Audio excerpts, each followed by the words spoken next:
Hey, good morning. This is Joe from Citrus County Porch Life coming to you with the AA word of the day. And I am taping this on Sunday, December 15th, and it is hot. It's going to be in the low 80s, and the humidity has come back. And I've got a lot to do this week, so I'm trying to keep up with these as the holidays approach. So, the topic for today is honesty with newcomers. Tell him exactly what happened to you. Stress the spiritual feature freely.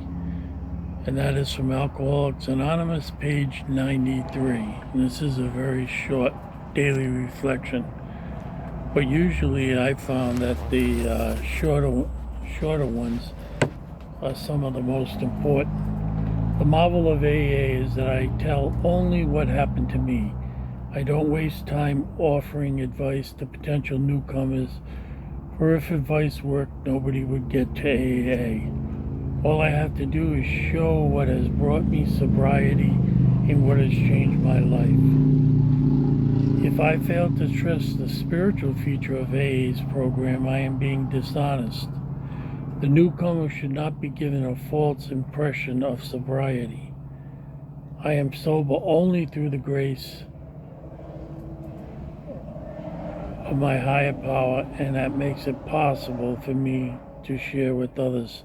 I may have misread that. If I fail to stress the spiritual feature of AA's program, I am being dishonest.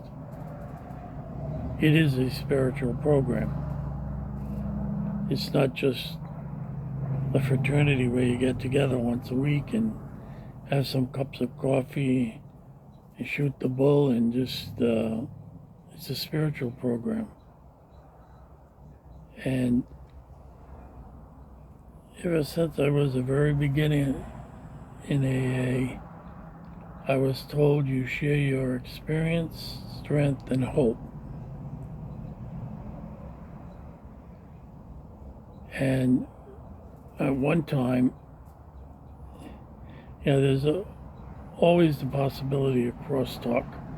And I was secretary in one group for 6 months, and then again for another 6 months. And both times I came across people engaging in crosstalk, interrupting people, and I had to put a stop to it as secretary. I'm entitled to say, no, you can't say that. You're going to share your experience. Don't give advice. And I had people on both say, oh, you should have let them talk. And then other people come up, thank you for keeping the meeting. But we had a very, very well-written group conscience. A group conscience is a document that covers the meeting from the very start to the end, covers elections. Some groups may let a secretary serve a year. Other groups, it's 6 months. Some put sobriety, like a year's sobriety to become treasurer. Others don't. So each meeting, and it says this, is a meeting to itself. And as long as it doesn't interfere with the goals of AA, you can have a meeting. You could, some groups quote things that are very good, but they're not AA material. In some groups will have in their group conscience that they will only read AA approved documents. So a group conscience can be as extensive as the group wants it to be. It's up to everybody votes. Usually at every meeting I've been to, they say we're going to have a group conscience vote in a month and announce it every week so that then people can't complain if they change some rule that everybody liked and they didn't show up for a group conscience. Usually it's held right after the meeting. And I understand that can be problematic for some people because, they may have to go somewhere, do something, watch kids. So an hour and a half at a meeting, maybe another hour at a group conscious meeting is more time than they have. So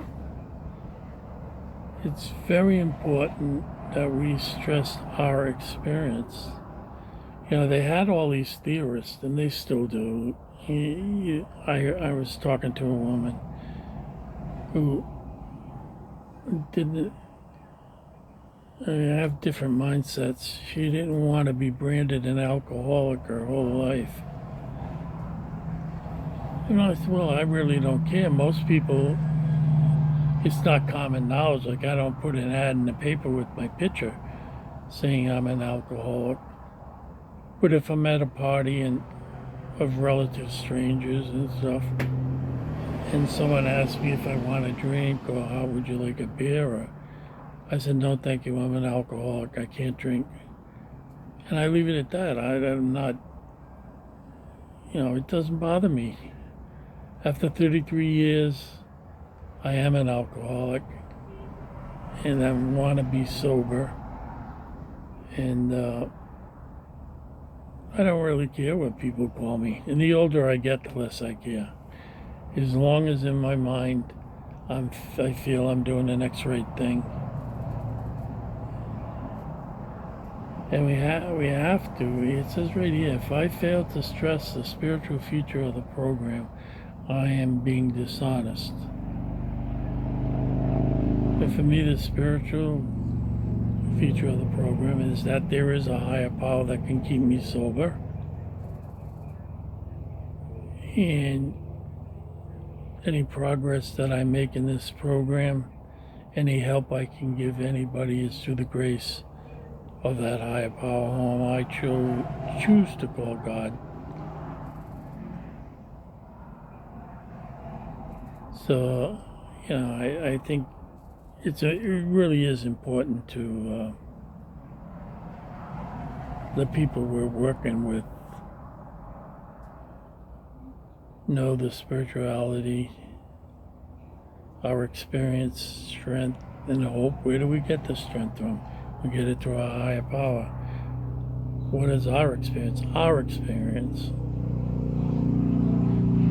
Yeah, very early on I made the mistake of being infatuated almost with these people that had great stories of jack-ups and getting into prison and getting out and doing this and doing it. I was amazed and forgot my own story. My story didn't involve that, but it did involve a very, very deep, low bottom, a spiritual bottom that brought me so much discomfort. I really couldn't stand it anymore. So that's the message for today, December 18th, 2024, Wednesday. I wish you a blessed and sober 18th. God bless.